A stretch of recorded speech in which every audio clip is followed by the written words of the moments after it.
आर्य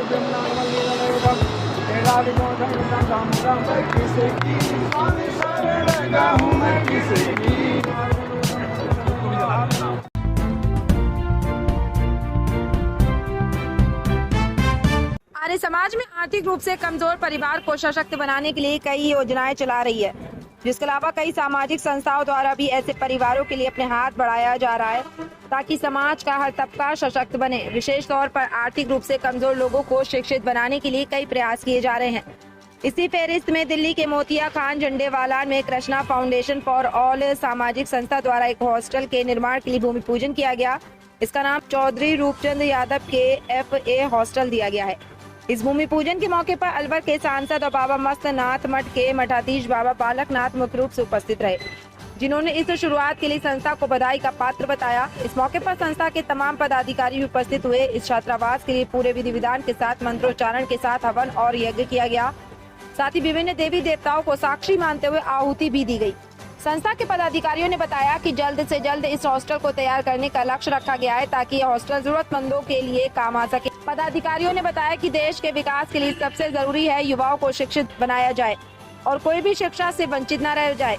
यही एकमात्र संस्था का लक्ष्य है। उन्होंने बताया कि इस छात्रावास के माध्यम से सिविल सेवा की तैयारी कर रहे आर्थिक रूप से कमजोर परिवारों को मदद प्रदान की जाएगी। ये छात्रावास चौधरी रूपचंद यादव के FA हॉस्टल के नाम से हम बना रहे हैं, जिसमें मेन मुख्य दानदाता चंद्रशेखर यादव जी हैं, जो रूपचंद जी के बेटे हैं। उन्होंने ये प्लॉट दिया है और कुछ बिल्डिंग बनाने के लिए वो आगे आए हैं, और बाकी हम समाज के कंट्रीब्यूशन से इसको हॉस्टल बनाएंगे। ये हॉस्टल सिविल सर्विसेज की तैयारियां करने वाले बच्चे जो गरीब दूर दराज ग्रामीण से आते हैं, इनको दिल्ली में जगह नहीं मिलती या वो अफोर्ड नहीं कर सकते, उनके लिए ये कैफे के बारे में थोड़ा विवरण दिया जाए कि कैफे किस प्रकार से छात्रों को। कृष्णा फाउंडेशन फॉर ऑल 2015 में इस्टेब्लिश हुआ था। हमारी लगभग सभी स्टेट्स में ब्रांचेज है, 21 देशों में ब्रांचेज है, और उसके साथ साथ हम हेल्थ सेक्टर में, एजुकेशन सेक्टर में, स्पोर्ट्स सेक्टर में, काउंसलिंग में और quality jobs and quality education में गरीब बच्चों की मदद करने के लिए तत्पर रहते हैं। हमारा ऑब्जेक्टिव केवल गरीब बच्चों की मदद करना है और क्वालिटी। यहाँ पे छात्रावास बनने से आप क्या सोचते हैं, कितना लोगों को सहूलियत मिल पाएगा जो बच्चे प्रतिभावान हैं? बहुत अच्छी बात कही आपने। ये हमने अचानक नीड कैसे बनती, कम से कम 3-4 साल से हम देख रहे हैं हमारे बच्चों की ऐसी डजरी कंडीशन में रह रहे हैं। किसी गरीब बाहर से आते हैं बच्चे, उनको रुकने की जगह नहीं है। इसलिए लड़कियों को तो हम अभी भी आज के दिन भी स्कॉलरशिप दे रहे हैं। 10-15 बच्चों को हम अभी भी हॉस्टल दे रहे हैं, लेकिन उन सभी की रिक्वायरमेंट एक है करोल बाग एरिया में, वो करोल बाग। तो हम बहुत दिनों से प्रयास था कि कोई हमें करोल बाग में एरिया मिल जाए। ये फॉर्चुनेटली अब चंद्रशेखर जी ने आगे आके जगह दिखाई और ये हमारे शूट करती हुई है, एकदम एक मेट्रो स्टेशन के साथ है। तो मुझे लग रहा है कि इससे न केवल दिल्ली और हरियाणा के बल्कि बिहार, कर्नाटक, राजस्थान, यूपी, तमिलनाडु, वहाँ के बच्चे भी यहाँ आके स्कॉलरशिप। छात्रावास कितने दिन में बनकर तैयार हो जाएगा? अनुमानित लागत क्या टारगेट? हाँ, बहुत सही टारगेट हमारा। लगभग इसका हम चाहते हैं 1-1.25 साल में ही, कोशिश हमारी यही है। वैसे कि भगवान की दया से कोई दिक्कत नहीं आएगी। लगभग 15 करोड़ का हमारा ये टोटल एस्टिमेट है प्रोजेक्ट का, और मुझे लग रहा है कि 1-1.5 साल के अंदर बना देंगे। अगला टारगेट हमने जन्माष्टमी का रखा है कि जन्माष्टमी पे हम शायद शुरुआत करें। कैसे बने, क्या सोच आया?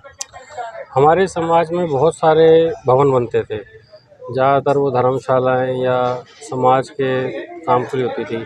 और मेरा मानना ये है कि किसी भी समाज का जो उद्धार है वो होता है एजुकेशन से, शिक्षित बच्चों से। तो हमारे बच्चे जो हैं बहुत मेहनती हैं और बड़े कम संसाधन में पढ़ते हैं, लेकिन उनको एक उचित माध्यम चाहिए था जहाँ रह के पढ़ सके। ये जो एरिया है हमारा करोल बाग का, ये हमारे नॉर्थ इंडिया की एक हब है जहाँ पे बच्चे UPSC के एग्ज़ाम्स की तैयारी करते हैं। मेरा बहुत सालों से ये था, जैसे हमारे पिताजी दिवंगत पिताजी के पास लोग आते थे कुछ सहयोग के लिए भवन निर्माण में, तो मेरा उनसे एक ही आग्रह होता था कि भाई आप इसको एजुकेशन में कन्वर्ट कीजिए, जो भी बिल्डिंग का बनाते हैं, जो भी भवन बनाते हैं। तो एक बार डॉक्टर जे से हमारी मुलाकात हुई, उन्होंने कुछ शेयर किया, तो ये चीज़ मन में आई, तो उपयुक्त स्थान मिल गया। ये लोग काफ़ी दिनों से स्थान भी ढूंढ रहे थे। शायद ईश्वर की कृपा थी कि मैंने 12 साल पहले जगह ली थी, कोई इस्तेमाल हुआ नहीं, ये शायद इसी काम में आनी थी। तो फिर हमने सोचा कि भाई यहीं पे छात्रावास करेंगे, तो जो हमसे आंशिक योगदान हो सका वो किया। इस भूमि पे अब यहाँ पे जो हमारे बच्चे यूपीएससी की सिविल सर्विस की तैयारी करते हैं उनके लिए हम भवन बनाए। भवन का नाम क्या होगा और कौन कौन से बच्चे यहाँ पर तैयारी करेंगे, जैसे यूपीएससी हो या फिर MUPSC? नाम हमारे पिताजी अब हम लोग सुधार गए हैं, तो उन्हीं के नाम पे हमने रखा है, चौधरी रूपचंद यादव छात्रावास। ठीक है। जी, हमारे समाज के जो बच्चे जो कि सक्षम नहीं हैं इस एरिया में रहने, क्योंकि बहुत महंगा एरिया है, तो यहाँ सक्षम नहीं है कि यहाँ का रेंट भर सके या पीजी का खर्चा दे सके, तो उनके लिए होगा ये, तो वो यहाँ पे रह के आज पढ़ाई इसका कर। भूमि पूजन हो गया, लगभग कितने समय में और कितना मंजिला होगा, कैसे? ये देखो, मेरा योगदान था कि समाज को इस चीज़ का योगदान दे देना भूमि का। अब बाकी समाज मिलकर कितनी इस पर मेहनत करता है, ये उस पर डिपेंड करता है कि भाई कितनी जल्दी बनाते। पर बाकी हाँ, हमारे जो विचार हमारे हैं कि भाई इसका जल्दी से जल्दी 2 साल के अंदर हम इसको तैयार करें, ताकि हमारे बच्चों को तुरंत सुविधा मिले और उनकी यूपीएससी सिविल सर्विस में उनकी भागीदारी बढ़े। इस बार हमारे 43 बच्चे आए थे। हम उम्मीद कर रहे हैं कि इस भवन में जब ये छात्रावास शुरू हो जाएगा तो हर साल कम से कम हमारे 5 बच्चे, और हर साल उसमें बढ़त के साथ आए, 5-10% की ग्रोथ हर साल बढ़े उसके बाद। आप लोग समाजों काम के लिए आगे बढ़ पा रहे हैं, जो लोग कहीं ना कहीं पीछे रह जाते हैं उनको क्या जापान में जब अमेरिका ने बम गिराया था, जापान पूरा तबाह हो गया था। वो सिर्फ एजुकेशन की वजह से आज विश्व में शीर्ष पे है, या जो भी विश्व की सबसे बड़ी ताकतें हैं वो किसी और चीज़ पे नहीं है, सिर्फ अपने टेक्नोलॉजी पे, अपने एजुकेशन पे, अपनी पढ़ाई लिखाई पे, उसी पे आगे हैं। तो हमें सबको आगे आना ही पड़ेगा। जब तक हमारा समाज शिक्षित नहीं होगा, बच्चे आगे नहीं आएंगे। उसके अलावा भी एक बात है कि अगर हमने अपने समाज को आगे बढ़ाना है, या तो समाज को आगे बढ़ाना है, तो उन बच्चों को भी जो छोटी जॉब्स पे हैं या जो नए बच्चे आते हैं, उनके ऊपर उनको सीनियर भी चाहिए होते हैं, उनको उनकी रक्षा करने के लिए, उनकी सपोर्ट के लिए, जिसका अभाव है हमारे पास। ये हर साल अगर हमारे बच्चे आते रहेंगे, जो नया बैच आता हो उनको सेफ भी करेंगे, उनको आगे बढ़ाएंगे, मोटिवेट भी करेंगे, उनका मार्गदर्शन भी करेंगे, तो ये साल दर साल बढ़ेगा। और मेरा मानना ये, और मैं उम्मीद करता हूँ कि सबको आगे आना चाहिए, सबको अपना योगदान देना चाहिए, चाहे वो आंशिक हो, चाहे वो 100 रुपया भी हो, चाहे वो कोई शिक्षा के माध्यम से हो, चाहे वो पैसे के माध्यम से हो, या किसी भी माध्यम से हो, सबको अपना योगदान देना चाहिए, जो भी जिस भी भाव से कर सके। ये हॉस्टल सिविल सर्विसेज के बच्चों के लिए बनाया जा रहा है। यहाँ पर उनको रहने के लिए, खाने के लिए सारी व्यवस्था दी जाएगी, और हमारा उद्देश्य है कि हमारे समाज के बच्चे सिविल सर्विसेज में आएँ, जिससे हमारे देश की, समाज की सभी उन्नति हो। और ये हॉस्टल का टारगेट है लगभग 13 से 14 करोड़ रुपये की लागत में बनना है, जमीन की बिल्डिंग बनाने का। और ये हम लोगों का टारगेट है कि ये 2 साल 2.5 साल में कंप्लीट हो जाएगा। अभी आज भी प्रोजेक्ट शुरू हुआ है, अभी इमीडिएटली इसका काम भी शुरू हो जाएगा। तो सिस्टमेटिक चलेगा, और हमारे समाज के लोगों के सहयोग से चलना है, तो समाज का सहयोग मिलता जाएगा, काम बढ़ता जाएगा, और जल्दी से जल्दी इसको अचीव करें।